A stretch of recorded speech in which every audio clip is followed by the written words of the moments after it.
In The Handmaid's Tale Season 6, Episode 4, the credits roll over a poignant voiceover from Commander Lawrence as he reads aloud from A Little Princess, a 1905 children's novel by Frances Hodgson Burnett. The story follows a young girl sent to boarding school by her father, a British Army captain, and chronicles the emotional and moral trials she faces there. The passage Lawrence reads comes from the opening of the book and serves as a callback to an earlier scene in the episode where he reads it to his daughter. And in that moment, Lawrence shares that A Little Princess was a favorite of his late wife, Eleanor, a subtle but powerful reminder that he still clings to her memory. Eleanor's death had a deep impact on Lawrence, shaking his faith in Gilead. As he reads, the episode cuts to Janine preparing at Jezebel's.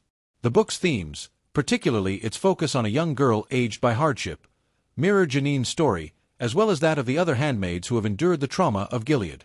The scene also suggests that Lawrence is raising his daughter to admire strong, resilient women, another nod to Eleanor's legacy. During the reading, the scene transitions to Janine, highlighting a potential thematic link between the story and her journey.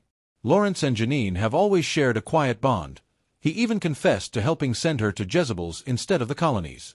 The moment suggests that Janine's story might be more deeply connected to Lawrence's emotional arc than previously realized. Serena Joy continues to be one of the most complex characters in A Handmaid's Tale, and her interactions with High Commander Wharton only deepen her intrigue.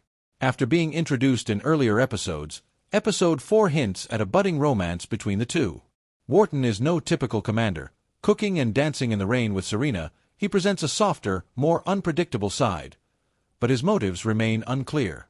Like Commander Lawrence's New Bethlehem plan, Wharton may view Serena as a political asset due to her influence in Gilead. While it's possible he's genuinely interested in her, Gilead's commanders have a history of manipulation.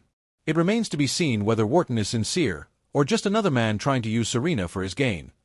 Rescuing Hannah has always been June and Luke's ultimate goal, but after all this time, they still feel no closer to her. Hannah remains at a school where she's being trained to become a wife. In Season 5, a rescue mission involving several planes was planned, only to be foiled when Commander Lawrence helped orchestrate their downfall. Now, Mayday is working on a new mission, not directly to save Hannah, but to strike back. The new plan involves infiltrating Jezebel's to identify and eliminate the commanders responsible for downing the planes. While it doesn't bring them any closer to Hannah directly, weakening Gilead's leadership could pave the way for future rescue efforts.